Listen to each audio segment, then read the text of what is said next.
ഏതാനും ചില മുൻവർഷ മലയാള ചോദ്യങ്ങൾ കണ്ടു നോക്കാം. ഒന്നാമത്തെ ചോദ്യം, ഓശ എന്ന വാക്കിൻ്റെ സമാനാർത്ഥം വരുന്ന പദം ഏത്?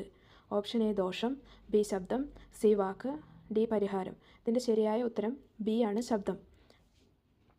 രണ്ടാമത്തെ ചോദ്യം, പക്ഷി എന്നർത്ഥം വരാത്ത പദം ഏത്? വിഹകം, പത്രി, ദിജം, ശകുന്തം. ഇതിൻ്റെ ശരിയായ ഉത്തരം ദിജമാണ്. ബാക്കി എല്ലാ വാക്കുകളുടെയും, അതായത് വിഹകം, പത്രി, ശകുന്തം എന്നൊക്കെ പറഞ്ഞാലും പക്ഷി എന്നാണ് അതിൻ്റെ പര്യായ പദം വരുന്നത്. അയക്കുന്നയാൾ എന്നർത്ഥം വരുന്ന പദം ഏത്? പ്രേക്ഷകൻ, പ്രേഷകൻ, പ്രേഷിതൻ, പ്രേക്ഷിതൻ. ഇതിൻ്റെ ശരിയായ ഉത്തരം ഓപ്ഷൻ എ പ്രേക്ഷകനാണ്. 94. താഴെ കൊടുത്തിരിക്കുന്നവയിൽ ബഹുവചന രൂപമായി വരാത്ത പദം ഏത്? ഗുരുക്കൾ, വധുക്കൾ, പിതാക്കൾ, കുഞ്ഞുങ്ങൾ.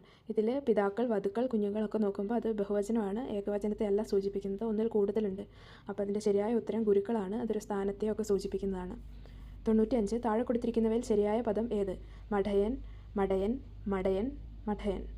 ഇതിൻ്റെ ശരിയായ ഉത്തരം എന്ന് പറയുന്നത് രണ്ടാമത്തെ ഓപ്ഷൻ, അതായത് ഓപ്ഷൻ ബി ആണ്, മടയൻ.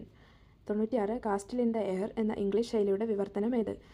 ആകാശഗോപുരം, ആകാശവിസ്മയം, ആകാശക്കോട്ട, ആകാശഗോളം.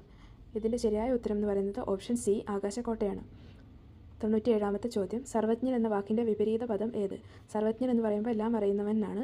അതിൻ്റെ ശരിയായ വിപരീത പദം എന്ന് പറയുന്നത് കിഞ്ചിജ്ഞനാണ്, അതായത് ഓപ്ഷൻ സി കിഞ്ചിജ്ഞനാണ് ശരിയായ ഉത്തരം. 98. പൊൻ പ്ലസ് കുടം ചേർത്തെഴുതുക. പൊൻകുടം, പൊർക്കുടം, പൊങ്കുടം, പൊൽക്കുടം. ഇതിൻ്റെ ശരിയായ ഉത്തരം പൊൽക്കുടമാണ്, ഓപ്ഷൻ ഡി ആണ്. 99. പഠിത്തം അവസാനിപ്പിക്കുക എന്നർത്ഥം വരുന്ന ശൈലി ഏത്? ഏട് കെട്ടുക, ധനാശ് പാടുക, ഭരതവാക്യം ചൊല്ലുക, ശിങ്കിടി പാടുക. ഇതിൽ ശരിയായ ഉത്തരം എന്ന് പറയുന്നത് ഓപ്ഷൻ എ ഏട് കെട്ടുക എന്നുള്ളതാണ്.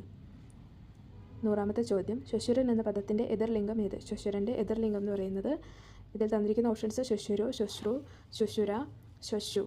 അപ്പോൾ ഇതിൻ്റെ ശരിയായ ഉത്തരം എന്ന് പറയുന്നത് ഓപ്ഷൻ ബി ആണ്, ശ്വശ്രു ആണ് ശരിയായ ഉത്തരം.